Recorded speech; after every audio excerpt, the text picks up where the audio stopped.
Mga boss, unboxing tayo ng ating in-order sa Shopee na early warning device. Dahil ito mga boss, nung nagparehistro ako ng aking sasakyan ay hinahanap sa akin to. Na kailangan dala-dala to sa mga sasakyan ang ating early warning device dahil magkakaroon kayo ng multa na 5,000 pesos.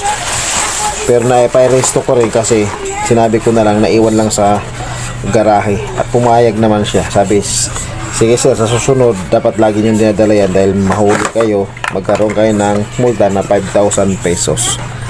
So ito yung ating order sa Shopee na early warning device.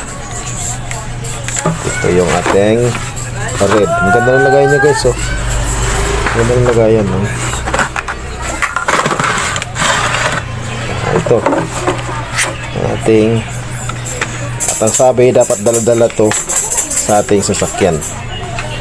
So okay guys, ayos, dapat dala-dala to sa ating sasakyan ang ating early warning device para di kayo magkaroon ng multa kapag nahuli kayo ng LTO na 5,000 pesos. So yun lang, ayos siya, legit siya guys. Ang bili ko dito ay nasa 200 itong dalawa na. So ayos siya guys, okay.